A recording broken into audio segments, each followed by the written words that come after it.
Hey everyone, this is John Rollins, and it's Wednesday. The day is the 16th. I'll say happy Wednesday, happy hump day to you all. It's time for our S.T.R.I.V.E session. Strategies to remain informed, strategies to remain victorious, strategies to remain empowered. We pray that you've had an enjoyable week. We pray that you are enjoying this time here with those people who matter to you, and that you're using it every day to just change your situation to one that's preferred or desired for you. So again, strategies to remain informed, victorious, and empowered. And our thought for today is imperfect people. Imperfect people. And then I was thinking about how I could open this up with you all. And I thought about, using I have some good news and some bad news for you.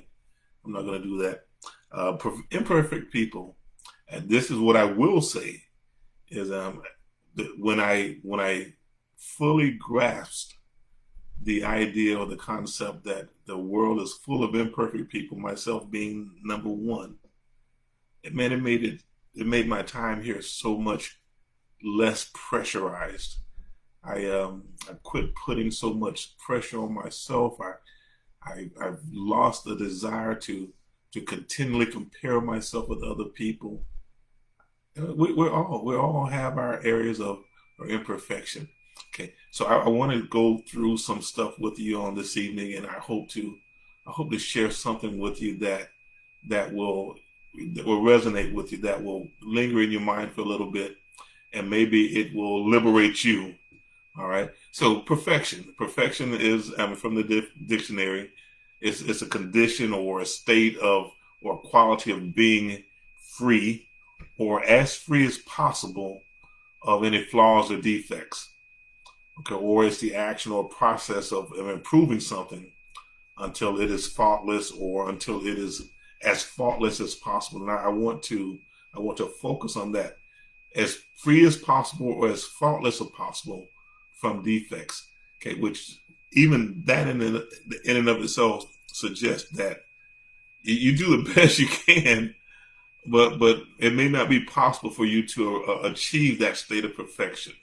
Okay, some additional words or synonyms that may be similar to the concept of perfection. You hear the word flawless or flawlessness or excellence or superbness or sublimity. You hear exquisiteness or magnificence. You hear faultlessness. You hear impeccable. You hear immaculate or exemplary.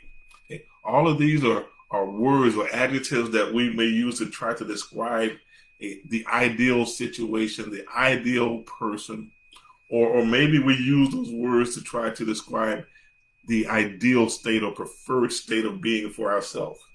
I was thinking, I said, you hear these words when you talk about things, and you have the perfect house. Anybody ever heard that phrase? This is a perfect house. Or you talk about jewelry. It's a flawless diamond or pure gold or the highest quality gold or refined silver. You hear the superb vehicle, the ultimate driving machine, right? You guys have heard that one before.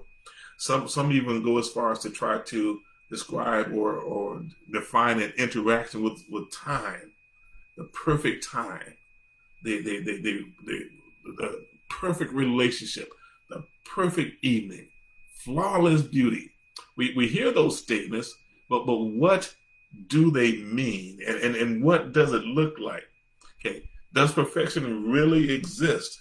And if it does, how do you know? How do we know when we have found it or we are experiencing it? Okay, and I think that's a fair question. But I guess the question that I'm really bringing up for thought is, how can someone who has only ever experienced imperfection accurately identify perfection? Okay, we acknowledge that we are imperfect people. I once heard someone say that I'm glad that this world is not, there's an opening for imperfect people, because if it did not, then I would have to leave. Okay. So how can individuals like you and I, who've only ever experienced imperfection, accurately identify perfection? If it's true, and I believe that it is, that each individual, each person views things through their own set of lenses, or they process things through their individual and their unique filters, then for us, trying to classify something as perfect is like looking out of a window that is covered with dirt and grime and then accusing the world of being dirty. We stand inside of our house and we look out at the world. Our windows are dirty, our windows are filthy, our screens are filthy.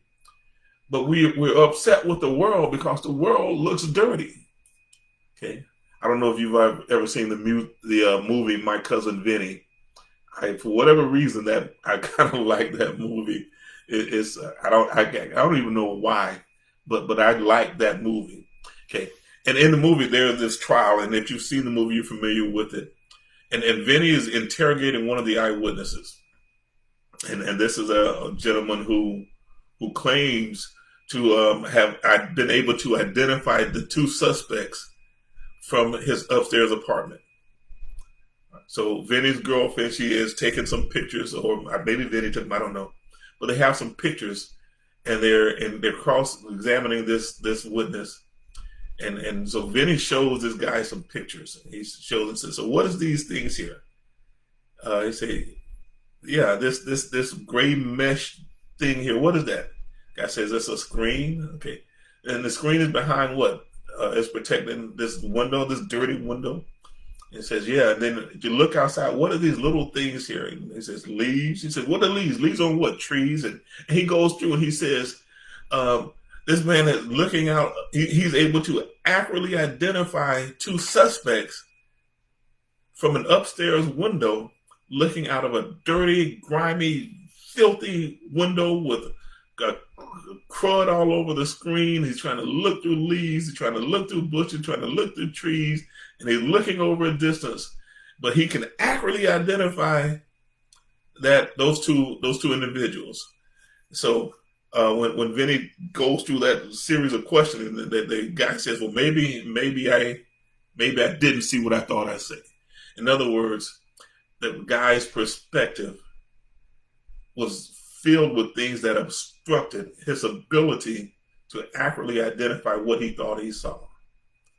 And I believe for many of us, that's what we experience. We have so much, and I use this phrase, and I'm not trying to demean anyone, but we have so much imperfection. I think that's a safe way to say it. I was going to say something different.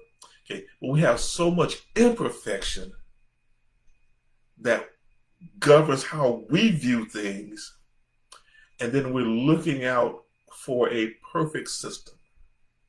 We're looking out for a perfect world. We're looking out for a place where there's no strife, there's no disagreement, complete harmony, complete unity. I'll share this with you, and I believe you know this. Okay, but the same level of imperfection that you and I experience takes place in the people who are all around us. They're imperfect too.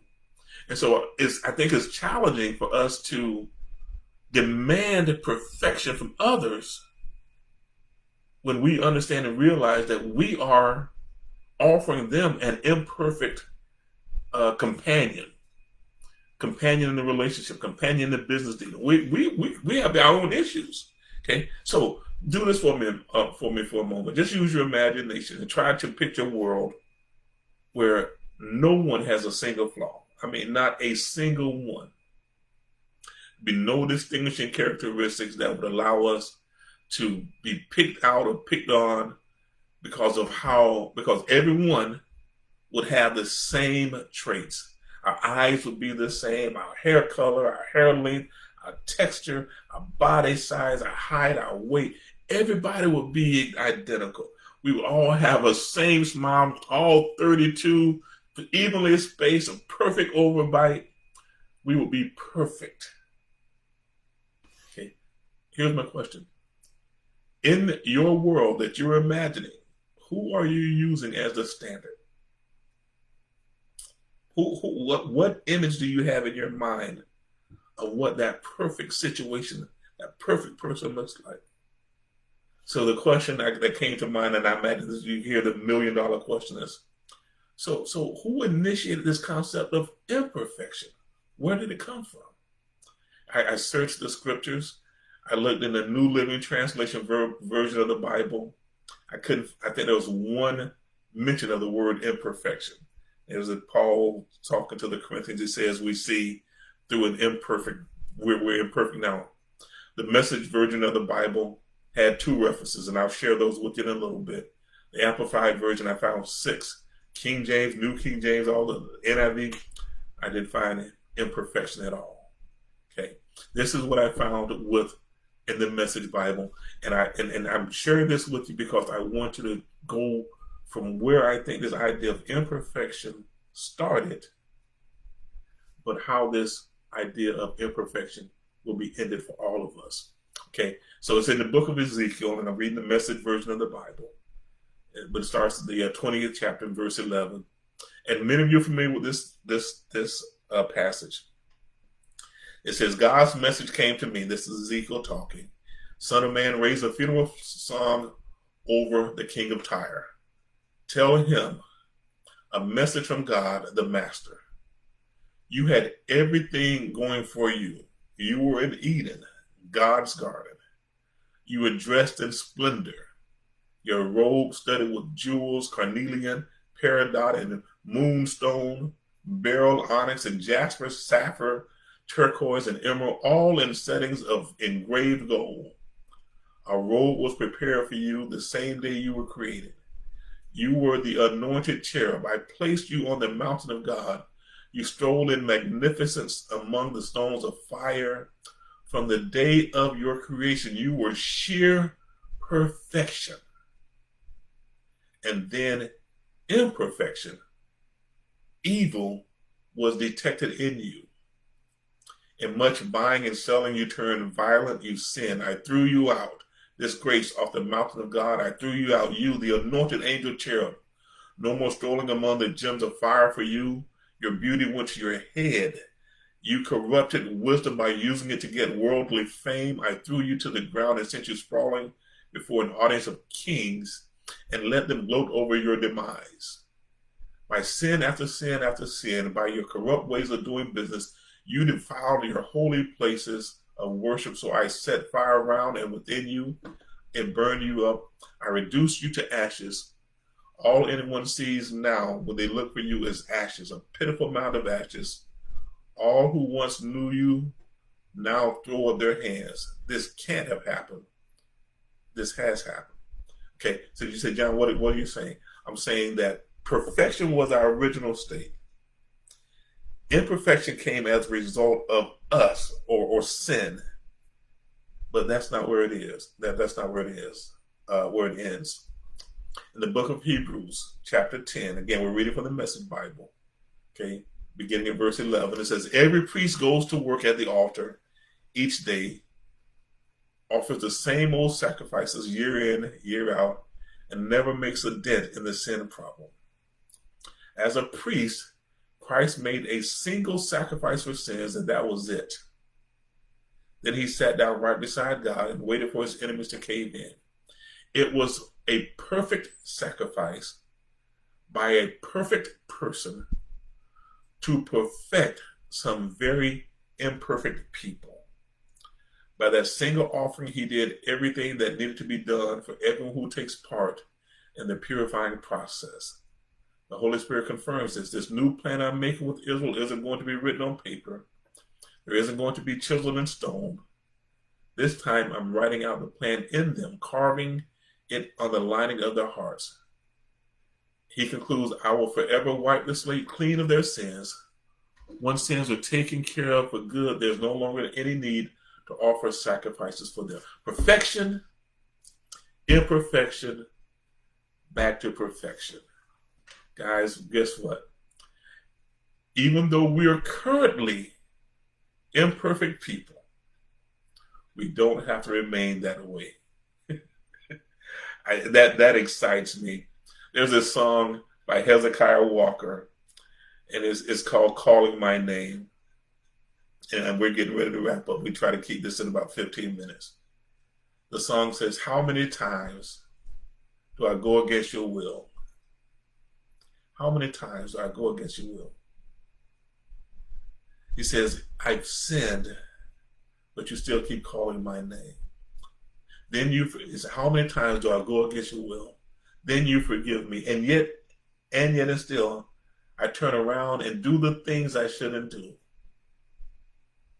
But yet and still, you keep calling my name." Imperfect people don't have to remain in a state of imperfection, because the perfect person offered the perfect sacrifice for us imperfect people to restore us to a perfected state. Guys, this is the S.T.R.I.V.E. session. Strategies to remain informed, strategies to remain victorious, strategies to remain empowered. And I tell you often, we do this for those of us who are in the body of Christ, those of us who are believers. But if you are not, you don't have to remain that way. If you feel that your imperfections are more than you can deal with, I have some good news for you. You don't have to remain imperfect. You can take on the perfected state that's been made available to us through Christ. Okay? All right. So we're getting ready to close. Yeah, I close the way that I love to close. And even today, especially today, this closing means so much to me, because I know that there are so many of us, myself especially, who made so many bad decisions. I've done so many things that I wish I could go back and undo, but I can't. I can't go back. My mistakes, my decisions, my flaws, my misgivings. Okay, and if you are in that state and you feel that you're not worth anything, that you feel that there is very little hope for you, okay, I want to remind you that today, tomorrow, and forever, because of what that perfect person did for us, okay, you are important. You are important. All right. You all be blessed. Okay, y'all. See you next week, hopefully.